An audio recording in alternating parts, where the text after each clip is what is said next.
નમસ્કાર મિત્રો, Ambaliyasan railway station તમે જોઈ શકો છો. અહીં સ્ટેશનની રેલવે ટિકિટ લેવાની બારી છે, સામે પ્લેટફોર્મ છે અને બીજી નવી લાઈન નાખેલી છે વિજાપુર લાઈન. હાલ વિજાપુરથી આંબલિયાસણ પૂરજોશની અંદર કામગીરી ચાલુ છે.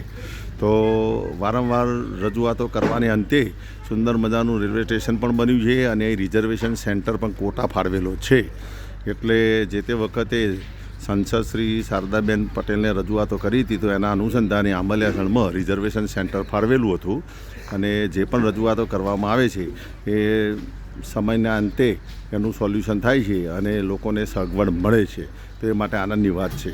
હવે ખાસ મહત્ત્વની અમારી એક રજૂઆત છે ગામ લોકોની, અને મુખ્ય 3 રજૂઆતો છે, પરંતુ મુખ્યત્વે અગ્રિમતા જો આપીએ તો પ્રથમ નંબરની રજૂઆત એ છે કે અગાઉ આ વિજાપુર લાઈન નહોતી, એટલે રેલવે સ્ટેશનમાંથી ટિકિટ લઈને સીધા જ પ્લેટફોર્મ નંબર 1 ઉપર રેમ્પ દ્વારા પણ વિકલાંગ વ્યક્તિ અથવા ઉંમરલાયક વ્યક્તિ આરામથી ચડી શકતી હતી. જો તમે સામે પગથિયા અને રેમ્પ હતો એ સામે જોઈ શકાશો, પગથિયા અને રેમ્પ. પરંતુ હવે પ્રોબ્લેમ એ થયો છે કે અહીંથી ધારો કે ટિકિટ લીધી, ઉંમરલાયક વ્યક્તિ હોય અથવા વિકલાંગ વ્યક્તિ હોય, તો અહીંથી પછી બીજા નંબરના પ્લેટફોર્મ પર જવા માટે કમ્પલસરી આ સીડી મૂકેલી છે. સગવડ આપી છે સીડીની, પરંતુ સીડી ચડીને પ્લેટફોર્મ નંબર 1 ઉપર અથવા પ્લેટફોર્મ નંબર 2 ઉપર જવાની સગવડ સીડીની કરી છે, ઇન્ટરનલ સીડી મૂકેલી છે. પરંતુ મુખ્ય સમસ્યા એ છે કે સીડીના લગભગ અંદાજિત એપ્રોક્સિમેટલી ગણીએ તો 59થી 60 પગથિયા છે. હવે આટલા પગથિયા સામાન્ય રીતે ઉંમરલાયક વ્યક્તિ, આજે જ્યારે કોરોના પછી લોકોના ફેફસા નબળા પડેલા છે અને લોકોને શ્વાસોશ્વાસની પણ તકલીફ થાય છે, બ્લડ પ્રેશરની પણ તકલીફ હોય છે, એવા સમયે જ્યારે 60થી વધુ ઉંમરની વ્યક્તિ હોય અથવા મહિલા હોય અથવા વિકલાંગ વ્યક્તિ હોય, તો માની લો કે ચલો અહીંથી વિકલાંગ વ્યક્તિને વ્હીલચેરની પણ ફેસિલિટી કદાચ અવેલેબલ હશે અને મળી પણ શકશે. સ્ટેશન માસ્તરનો સહકાર તો કોઓપરેશન સારો હશે આખા સ્ટાફનો, પરંતુ તકલીફ એ છે કે આ વચ્ચે વિજાપુર લાઈન આવવાથી હવે આ જગ્યાએથી પ્લેટફોર્મ નંબર 1 ઉપર અથવા 2 ઉપર કઈ રીતે જવું સરળતાથી, આ એક મોટી સમસ્યા છે.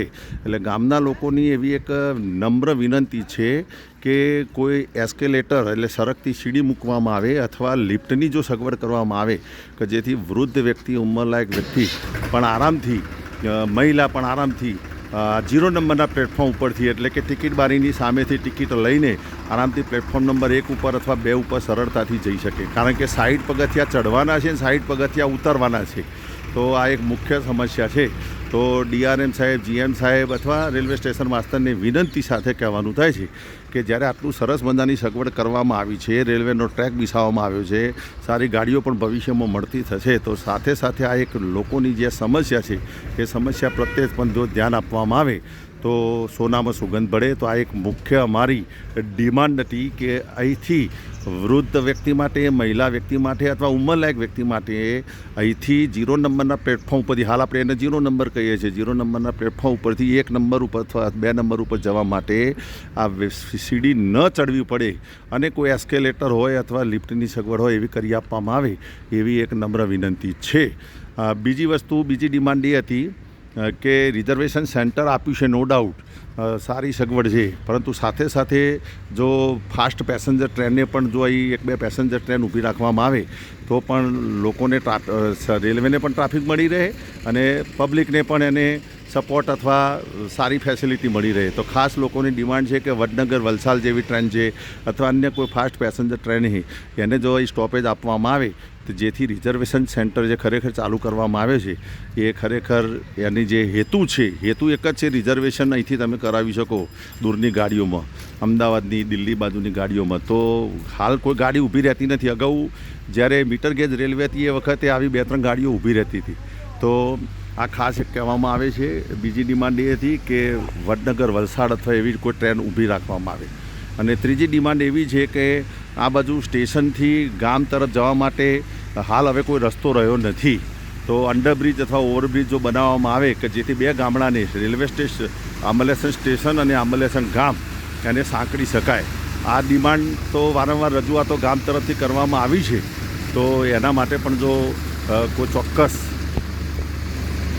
કામગીરી કરવામાં આવે અને અંડરબ્રિજ અથવા ઓવરબ્રિજ જો બનાવવામાં આવે કે જેથી એમ્બ્યુલન્સ સ્ટેશનના લોકો અથવા રેલવેના પેલી બાજુ ક્વાર્ટર્સ બનાવેલા છે તો એ ક્વાર્ટર્સના લોકો પણ સરળતાથી એમ્બ્યુલન્સ સ્ટેશનની અંદર ખરીદી કરવા પણ આવી શકે અને લોકો હાઈવે બાજુથી આવતા લોકો સરળતાથી એમ્બ્યુલન્સ સ્ટેશનમાં આવી શકે એવી જો સગવડ આ જગ્યાએ સ્ટેશનની આજુબાજુ જો ઊભી કરવામાં આવે અથવા સ્ટેશન ઉપર ઊભી કરવામાં આવે તો સોનામાં સુગંધ પડે. તો આ મુખ્ય 3 સમસ્યાઓ લોકોની છે જેની અહીં રજૂઆત કરવામાં આવી છે. આશા રાખીએ છીએ કે આ સમસ્યા પ્રત્યે રેલવે વિભાગ દ્વારા ઘટતી કાર્યવાહી કરવામાં આવે, કારણ કે જ્યારે આજે આટલો બધો ખર્ચો કરીને સરકારશ્રી સુંદર મજાની ફેસિલિટી પૂરી પાડે છે તો આ ફેસિલિટીનો પણ મહત્તમ લોકો પેસેન્જર એનો ઉપયોગ કરી શકે એ પણ એટલું જ મહત્ત્વનું છે.